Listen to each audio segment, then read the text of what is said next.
નમસ્કાર મિત્રો, અમારી યુટ્યુબ ચેનલમાં તમારું હાર્દિક સ્વાગત છે. મિત્રો, અત્યારે IPRની અંદર એટલે કે ઇન્ડિયન પ્લાઝમા રિસર્ચ સેન્ટરની અંદર જાહેરાત પડેલી છે. તો મિત્રો, એની અંદર કુલ થઈને કેટલી જાહેરાત છે, આ ફોર્મ ભરવા માટે તમારે મિનિમમ લાયકાત શું હોવી જોઈએ, કાસ્ટ વાઇઝ કુલ કેટલી જગ્યાઓ છે, કાસ્ટ વાઇઝ આ ફોર્મ ફી કેટલી છે અને આ ફોર્મ કેવી રીતના ભરવું એ તમે આ વિડીયોના માધ્યમ દ્વારા જોઈ શકશો. તો મિત્રો, સૌપ્રથમ તમે અમારી ચેનલ ઉપર નવા હો તો અમારી ચેનલને સબસ્ક્રાઈબ કરી લેજો અને બાજુમાં આપેલ બે આઇકોનને ક્લિક કરી લેજો, જેથી કરીને રોજ નવા વિડીયોની નોટિફિકેશન તમને મળતી રહે. તો મિત્રો, સૌપ્રથમ તમે મારું ગુજરાત.in કહીને વેબસાઇટ ઓપન કરશો તો એની અંદર તમને જોવા મળશે કે IPR recruitment 2025 apply online for 50 apprentice post, એટલે કે ઇન્ડિયન પ્લાઝમા રિસર્ચ સેન્ટરની અંદર જે જગ્યાઓ પડેલી છે એની અંદર એપ્રેન્ટિસની જગ્યાઓ છે અને એની અંદર કુલ થઈને 50 જગ્યાઓ છે. હવે મિત્રો, આની અંદર વાત કરીએ તો સ્ટાઇપેન્ડ તમને 13,500થી ગ્રેજ્યુએશન મળશે અને 12,000 ટેકનિકલ વિભાગને મળશે. અને આ કોર્સ કરવા માટે એપ્રેન્ટિસ ભરતી છે 1 વર્ષની છે અને આ ફોર્મ ભરવાના ચાલુ થઈ ગયા છે મિત્રો. અને આ ફોર્મ ભરવાની છેલ્લી તારીખ 3/5/2025 છે. હવે મિત્રો, આપણે વાત કરીએ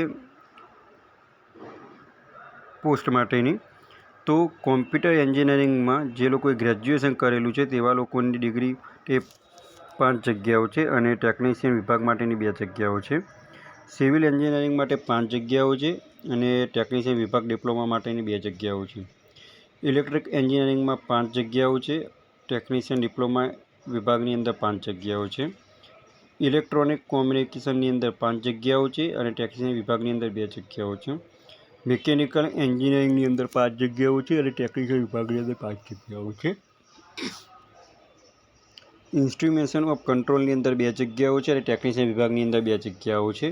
અને જનરલ સ્ટેટમેન્ટ કે જે લોકોએ BCom BA BBA કર્યું છે તેવા લોકો માટેની 5 જગ્યાઓ છે. આમ કુલ થઈને 32 જગ્યાઓ ગ્રેજ્યુએશન વિભાગની છે અને ટેકનિશિયન વિભાગની 18 જગ્યાઓ છે અને કુલ થઈને 50 જગ્યાઓ છે. હવે આની અંદર મિત્રો વાત કરીએ તો તમે લાયકાત શું ધરાવતા હોવા જોઈએ, તો તમારે મિનિમમ ગ્રેજ્યુએશન લાયકાત ધરાવતા હોવા જોઈએ. જે લોકો એન્જિનિયરિંગ વિભાગ ધરાવે છે તેવા લોકો માટે BE BTech છે અને જે લોકો ગ્રેજ્યુએશન ધરાવે છે BCom BBA અને BBA છે. હવે મિત્રો, આની અંદર સ્ટાઇપેન્ડની વાત કરીએ તો જો એ લોકો ગ્રેજ્યુએશન એપ્રેન્ટિસ કરશે તેવા લોકો માટે સ્ટાઇપેન્ડ મંથલી 13,500 છે અને ટેકનિશિયન એપ્રેન્ટિસ માટેની 12,000 છે.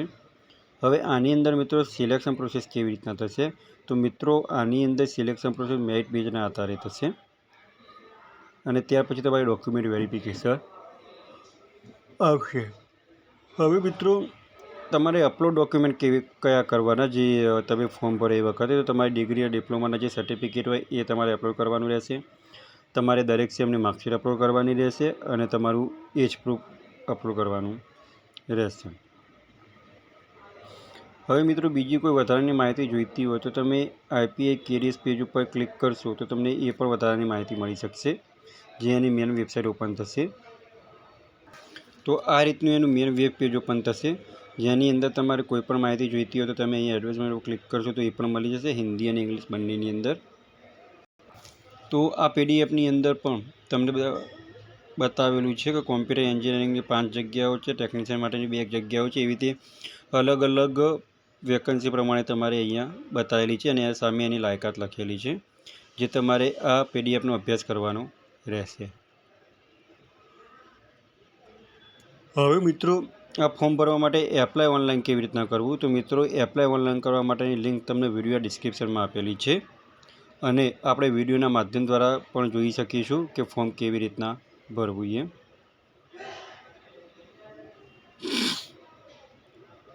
તો સૌપ્રથમ મિત્રો તમારે NETS ઉપર રજિસ્ટ્રેશન કરવાનું રહેશે. જેવું તમે અહીંયા ક્લિક આઉટ કરશો તો આ રીતના એનું પેજ ઓપન થશે, જેની અંદર તમારે ફોર્મ ભરવાનું રહેશે. તો મિત્રો અહીંયા તમે સ્ટુડન્ટ પોર્ટલ ઉપર જઈને રજિસ્ટ્રેશન કરવાનું રહેશે. તમારે અહીંયા સૌપ્રથમ સ્ટુડન્ટ રજિસ્ટ્રેશન કરવાનું રહેશે, જેની અંદર તમારે આ રીતના ફોર્મ ફિલઅપ કરવાનું રહેશે.